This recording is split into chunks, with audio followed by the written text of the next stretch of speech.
Hello बच्चों, आप सभी का इस क्लास में स्वागत है। आज की पाठशाला में बच्चों हम पहला पाठ 10वीं वर्ग का पहला पाठ मंगलम, जो कि मैं पढ़ा चुकी हूँ, मेरा सबसे पहला वीडियो आया है, उस पाठ का प्रश्नोत्तर रह गया था।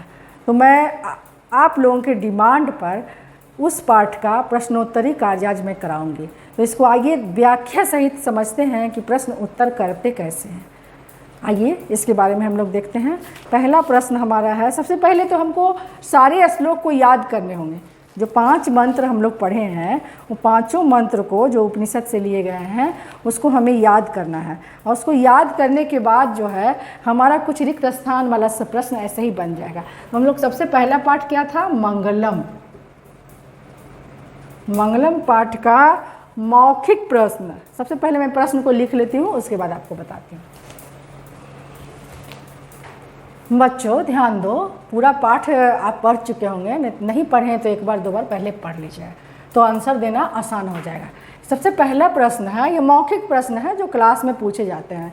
शिक्षक पढ़ाते हैं और शिक्षक क्लास में बच्चों से पूछते हैं। लेकिन ये हमारा ऑनलाइन क्लास है और ये ऑनलाइन है और मतलब वीडियो में मैं पढ़ा रही हूँ, तो मैं आपसे पूछ तो रही हूँ लेकिन जवाब आपको मन में देना है। तो पहला प्रश्न है, सबसे पहले इसमें क्या लिखा हुआ प्रश्न में? एक पदेन उत्तरत, एक पद में उत्तर दो।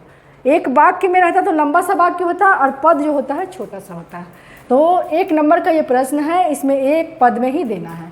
क्या देना है? हिरण्मयेन पात्रेन कस्य मुखम अपिहितम। इसका मतलब क्या होता है सबसे पहले हम जानेंगे।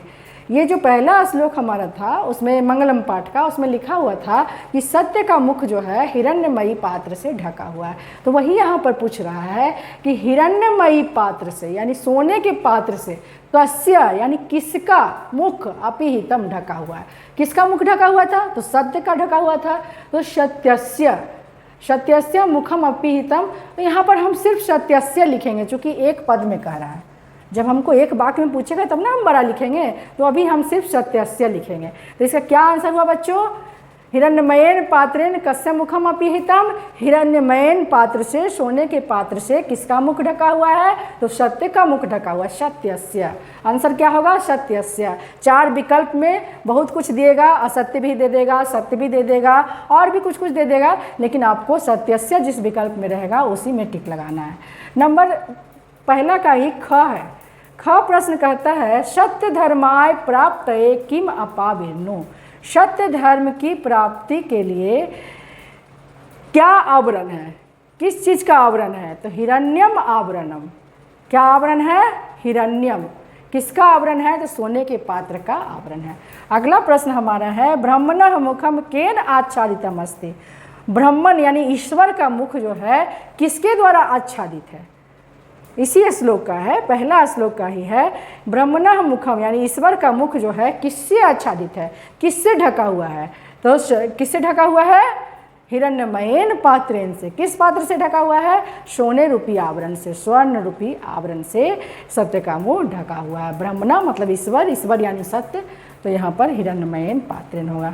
अगला प्रश्न हमारा है जो दूसरा श्लोक आत्मा के बारे में हम पढ़े थे कि आत्मा कैसा है, कितना बड़ा है, बड़ा से बड़ा है, सूक्ष्म से सूक्ष्म है। तो वही यहाँ पर पूछ रहा है महतो महियान कह, महान से महान क्या है? इसका मतलब क्या हुआ? महतो मतलब महान यानी बड़ा से बड़ा, महियान बड़ा से बड़ा क्या है? तो आत्मा है। सबसे विशाल क्या है? आत्मा है। तो इसका उत्तर क्या होगा? आत्मा। अगले प्रश्न अड़ा की ओर चलते हैं हम।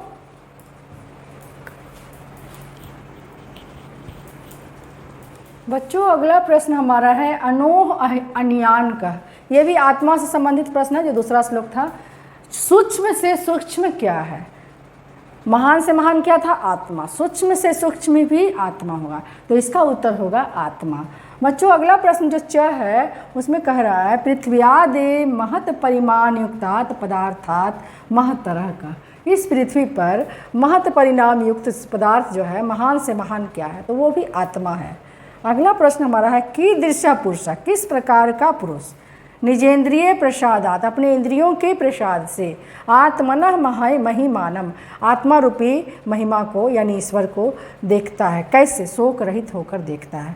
कौन देखता है? कीदृश कैसा पुरुष, आक्रतु क्या होगा उत्तर? अक्रतु, यानी जो निष्काम होता है, जो इंद्रिय विजयी होता है, वही देखता है। किसको देखता है? इंद्रिय के प्रसाद से आत्मनः महिमानम, आत्मा की महिमा को शोक रहित होकर देखता है कि परमात्मा कैसा है, परमात्मा क्या है, परमात्मा के बारे में। तो कौन देखता है? किस प्रकार का मनुष्य देखता है? अक्रतु, मतलब जो निष्काम इंद्रिय विजयी हो। अगला प्रश्न ज होगा, उसकी तरफ हम चलते हैं।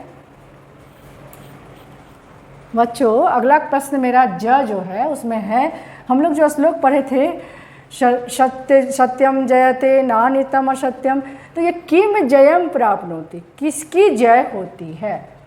तो किसकी जय होती है? हम उस श्लोक में पढ़े थे, सत्य की हमेशा विजय होती है। तो यहाँ क्या आंसर देंगे? सत्यम। क्या देंगे? सत्यम। अगला प्रश्न हमारा है झ, किम जयम न प्राप्नोति, किसकी जय नहीं होती है?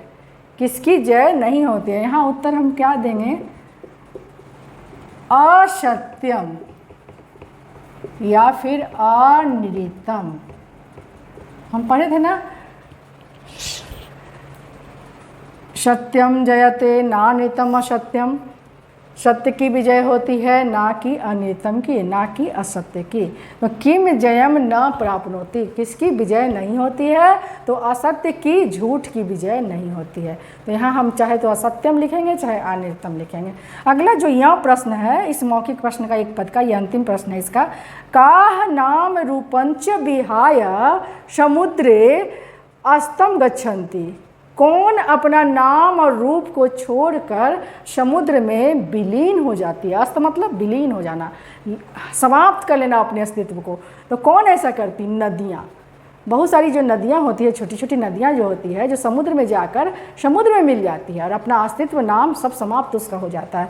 तो नदियाँ का जो नदी शब्द होता है उसका बहुवचन है, बहुत सारी नदियाँ हैं। तो क्या लिखेंगे? यहाँ का है, ये भी बहुवचन है, यहाँ नदियाँ, ये भी बहुवचन है। तो नदियाँ का, नदी शब्द का जो बहुवचन है नद्य है, यही होगा। अब हम अगला प्रश्न 2 नंबर पर चलेंगे। पहला प्रश्न आपको सब समझ में आ गया है बच्चों, मौखिक। कुछ देर में फिर लिखित प्रश्न होगा, जिसका लिखित प्रश्न का उत्तर आपको लिख करके देना होगा। ये तो मुंह से हो गया, लेकिन मुझे तो सब लिख कर ही बनाना है आप लोग के लिए। प्रश्न संख्या 2 बच्चों, ये जो प्रश्न है इसको हमको श्लोक को याद करना होगा, तभी ये बन पाएगा। 5 जो श्लोक हैं, मंत्र हैं, पांचों को याद करना होगा, तभी ये बन पाएगा। क्या कहता है? एतेषां पद्यानां प्रथम चरणम मौखिक रूपेण पूर्यत, इन पदों को प्रथम चरण में मौखिक रूप से पूरा करो। अभी बोल के पूरा करो, अगली बार जो पूरा करना होगा हो सकता है लिखित रूप में करना होगा।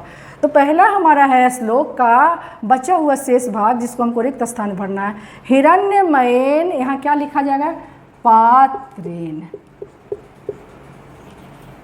अनोरनियान, क्या था श्लोक? महतो महियान। तो यहाँ क्या लिखा जाएगा? महतो महियान। सत्यमेव जयते नानितम सत्यम।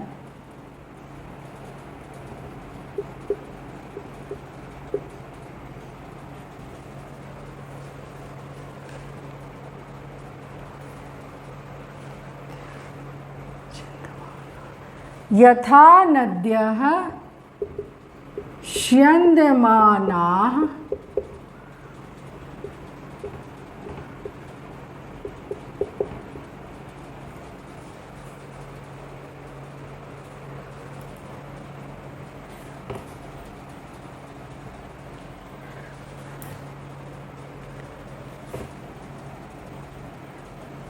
अगला क्वेश्चन घ क्या है बच्चों? यथा नद्य है, इसका क्या हो जाएगा? स्यन्दमाना समुद्रे। जिस प्रकार नदियाँ समुद्र में विलीन हो जाती हैं, समुद्र में विलीन हो जाती है। इतना ही हम याद रखेंगे। अगला है वेदाहमेतम। अगला क्वेश्चन क्या है? वेदाहमेतम। अगला क्वेश्चन है वेदाहमेतम, इसका क्या हो जाएगा? वेदाहमेतम पुरुषम महानतम।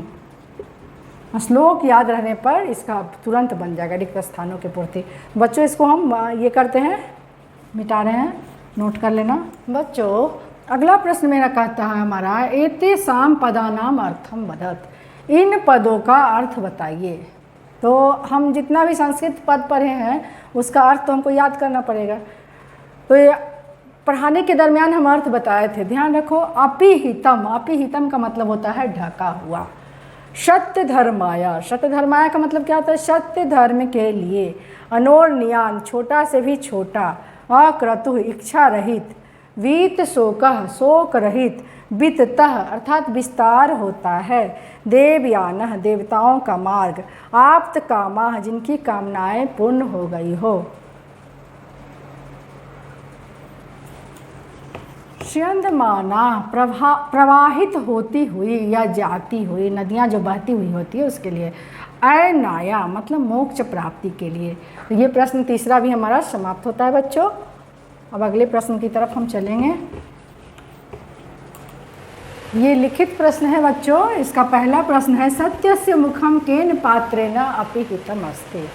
एक पद में ही लिखना है। क्या हो गया इसका मतलब? सत्य का मुख किस पात्र से ढका हुआ है। थोड़ा देर पहले हम लोग पढ़े थे हिरण्यमयेन पात्रेण पुषा कस्मय सत्यस्य मुखम अपावृणुयात्। सूर्य जो है किस चीज़ को सत्य के मुख से हटा दे, किस चीज़ के लिए? कस्मय, यहाँ चतुर्थी आया, किसके लिए? तो सत्य धर्म को देखने के लिए। सत्य धर्माय दृष्टये। कह महतो मह्यान अस्ति, कौन महान से महान है? तो आत्मा। किम जयते? सत्यम जयते। किसकी विजय होती है? सत्य की विजय होती है। अब हम अगले प्रश्न की ओर चलेंगे बच्चों। और अगला प्रश्न है बच्चों हमारा, देवयान पांथा केन विततः अस्ति। देवताओं का पथ किससे विस्तार होता है? तो सत्य से होता है। नद्या के विहाया समुद्रे अस्तम गच्छन्ति। नदियाँ किस चीज़ को छोड़कर समुद्र में मिल जाती है? तो अपने नाम और रूप को छोड़कर नाम रूपे। साधका पुरुषम विदित्वा कमत्येति। साधक पुरुष जो है क्या जानकर जो है पार हो जाते हैं? तो मृत्यु के बारे में जानकर। मृत्युम अत्येति, कम अत्येति तो मृत्युम अत्येति। इसके बाद हमारा ये एक पद का उत्तर समाप्त हुआ बच्चों। इसके बाद हमारा एक वाक्य का प्रश्न होगा। आगे चलते हैं प्रश्न 2 की तरफ।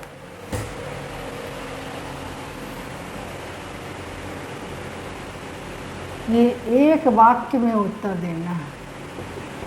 पहला प्रश्न है क हमारा बच्चों, कस्य गुहायाम अनोह अन्यान आत्मा निहितः अस्ति। किसकी गुफा में, किसकी गुफा में सूक्ष्म से सूक्ष्म आत्मा निहित है? किसकी गुफा में बच्चों? पहला प्रश्न हमारा है जिसका मतलब हुआ पहले पढ़ेंगे प्रश्न को। कस्य गुहायाम अनोह अन्यान आत्मा निहितम अस्ति। कस्य मतलब किसकी, किसकी गुफा में सूक्ष्म से सूक्ष्म आत्मा निहित है। तो हम क्या पढ़ाए थे? जंतोह गुफायाम, जंतु के यानी जीव के गुफा में। तो जंतोह गुहायाम इसका उत्तर होगा। पूरे वाक्य में लिखना है। कस्य को हटा देंगे और क्या लिखेंगे? कस्य के जगह पर जंतोह, बाकी उतार देंगे। गुहायाम अनोह अन्यान आत्मा निहितः अस्ति। अगला प्रश्न है हमारा बच्चों, विद्वान कस्मात् विमुक्तो भूत्वा परात् परम पुरुषम उपैति। विद्वान किससे मुक्त होकर परम पिता परमेश्वर को प्राप्त करता है? तो विद्वान अपने नाम रूप से मुक्त कर। तो कस्मात् को हटाकर हम क्या लिखेंगे? नाम रूपात्। बाकी सब उतार देना है, कुछ नहीं करना है। अगला है आप्त कामारिष्य केन पथा सत्यम प्राप्नुवन्ति। जो ऋषि इंद्रिय विजयी होते हैं, आप्तकामी ऋषि जो होते हैं, किस पथ से सत्य को प्राप्त करते हैं? तो इसका आंसर होगा, इस केन के बदले में हम लिखेंगे सत्येन पथा। क्या लिखेंगे? सत्येन पथा सत्यम प्राप्नुवन्ति। अगला प्रश्न है, विद्वान की दृशम प्राप्त पुरुषम वेति। विद्वान किस तरह के पुरुष होते हैं? तो विद्वान जो होते हैं आदित्य वर्ण के जो सूर्य भगवान हैं उस तरह के महान विद्वान होते हैं। और अंधकार से, कहने का मतलब जो वैसे पुरुष विद्वान होते हैं जो तमसा अंधकार से आदित्य वर्ण सूर्य की तरफ प्रकाश की ओर ले जाने वाले, उस बात को जानने वाले विद्वान पुरुष होते हैं। ये हमारा एक वाक्य का प्रश्न समाप्त होता है। इसके अगला प्रश्न तीसरा पर हम लोग चलेंगे।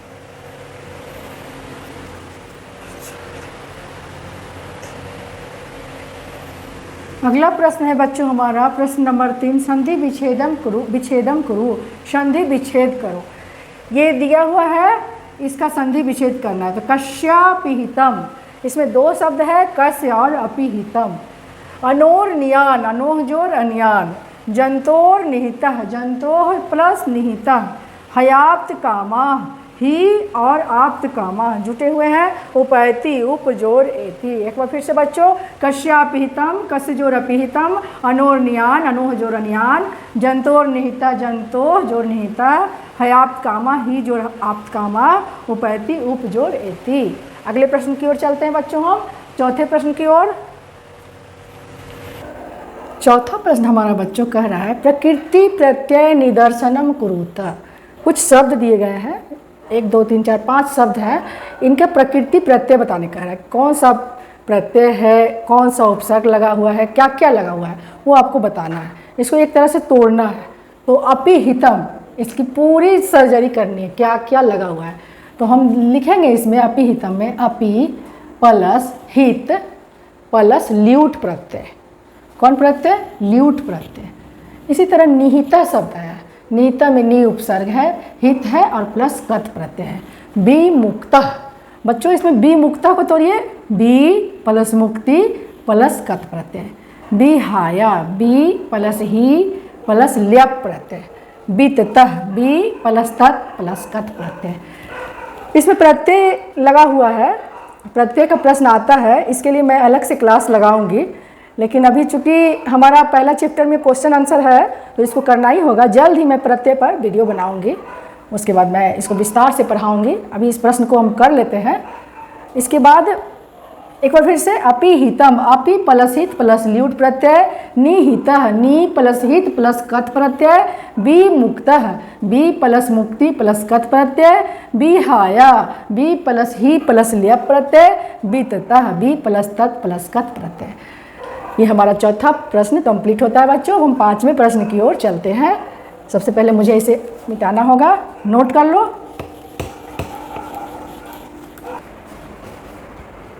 बच्चों हमारा 5वां प्रश्न कहता है समास विग्रहम, मतलब एक सामासिक पद होता है, एक शब्द होता है जिसको हम तोड़ते हैं। जैसे हिंदी में हम लोग बनाते हैं नील कमल, नीला, नीलकंठ, नीला है कंठ जिसका, हम लोग बोलते हैं ना, अर्थात शंकर भगवान। तो उसी तरह संस्कृत में भी समास होता है जिसको विग्रह करना पड़ता है। संक्षिप्त शब्द समास हो जाता है, और जब संक्षिप्त शब्द को हम तोड़ते हैं विभक्तियों में तो वो समासिक पद जो है, जो विग्रह करते हैं, वो समास विग्रह कहलाता है। उसी तरह यहाँ पर है अनिर्तम, मतलब असत्य, झूठ नहीं। तो इसको हम तोड़ेंगे तो ये नए समास होता है जिसका विग्रह होता है न रीतिम इति, अनिर्तम, नए समास। अगला हमारा है आदित्य वर्णम। बच्चों ध्यान देना, ये कह रहा है कि आदित्य वर्णम यस्य, मतलब जिसका आदित्य वर्ण है, जिसका सूर्य के समान वर्ण है। तो यहाँ पर दोनों में संबंध बता रहा है, इसलिए ये तत्पुरुष समास है, षष्ठी तत्पुरुष है। बीत शोक है, यहाँ पर भी कह रहा है यस्मात्, बीत शोक यस्मात्, यहाँ पंचमी तत्पुरुष है। यस्मात् जो है अपदान कारक का पंचमी विभक्ति का रूप है। अगला हमारा है देवयान, देवस्य यान इति देवयान, देवताओं का यान अर्थात देवयान। यहाँ पर भी देवता और यान में संबंध बताया जा रहा है, षष्ठी विभक्ति का प्रयोग हुआ है, इसलिए यह षष्ठी तत्पुरुष समास है। नान्य, फिर यहाँ जब नान्य आ गया, न शब्द का प्रयोग हो गया, तो समझिए नए समास होगा। न अन्य बराबर नान्य, तो ये हुआ हमारा समास विग्रह। अब आप सोचिए कि हम समास विग्रह तो मैं पढ़ा ही नहीं, तो इसके लिए भी मुझे अलग से वीडियो बनाना पड़ेगा। तो समास पर भी मैं जल्द ही एक नया वीडियो लेकर आऊँगी, जो जो आपको इम्पोर्टेंट होगा पढ़ाऊँगी। लेकिन अभी तो हमको प्रश्न उत्तर पहला पाठ का करना था, इसलिए मैं करवा चुकी हूँ। अगला जो प्रश्न है उसकी ओर देखते हैं। हमारा 6वां प्रश्न कहता है बच्चों रिक्त स्थानानि पूर्यत, रिक्त स्थान की पूर्ति करे। चूँकि ये मंत्र से है, श्लोक से है, तो हमको श्लोक याद रखेंगे तो रिक्त स्थान की पूर्ति जरूर हो जाएगी। तो याद कीजिए, श्लोक जो हमारा पहला ही श्लोक में था, सत्यस्य अपि हितम मुखम, सत्य का मुख ढका हुआ, किस चीज़ से ढका हुआ है? हिरण्यमयेन पात्रेन। किस चीज़ से ढका हुआ है बच्चों? हिरण्यमयेन पात्रेन।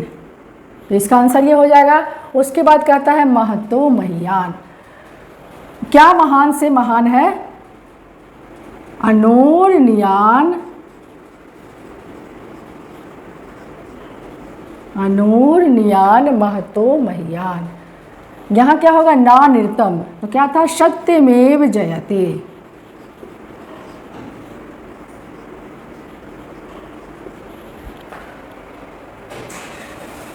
यथा, जिस प्रकार समुद्र में मिल जाती है। क्या समुद्र में मिल जाती है? नद्य, नदियाँ। जिस प्रकार नदियाँ समुद्र में मिल जाती है। हमारा अगला प्रश्न कहता है तमेव मृत्यु में थी, किस चीज़ से हम मृत्यु को पार कर रहे थे, किस चीज़ को जानकर, तम को पार करके, तम को जान करके, तमेव विदित्वा मृत्यु में थी। ये हमारे रिक्त स्थान की पूर्ति है।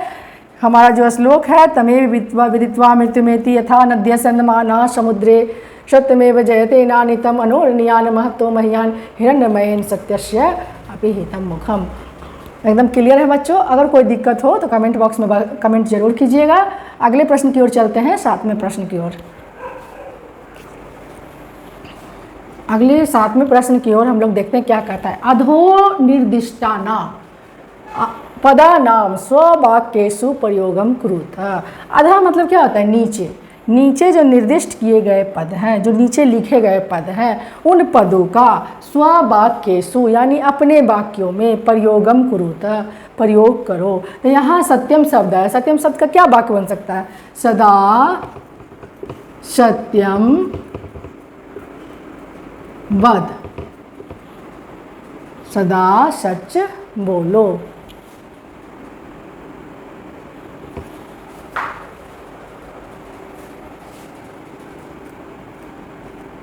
सदा सत्यम वद, हमेशा सच बोलो। सत्यस्य, सत्यस्य क्या बना सकते हैं, सत्य की, सत्यस्य विजयः अस्ति, सत्य की विजय होती है। गच्छन्ति, गच्छन्ति मतलब जाते हैं, बहुवचन में आया है। बहुत सारा वाक्य बन सकता है। लड़के स्कूल जाते हैं, छात्र स्कूल जाते हैं, विद्यालय जाते हैं। तो लड़के विद्यालय जाते ही बनाते हैं। लड़के का क्या हो जाएगा, बालका, बहुवचन में लिखना होगा। बालका विद्यालयम गच्छन्ति।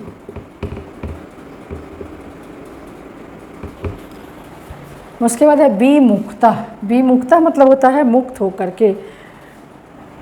रोगेभ्यः, रोग से कोई विमुक्त होकर, विमुक्तः रोग से विमुक्त होकर, सः स्वस्थः अस्ति,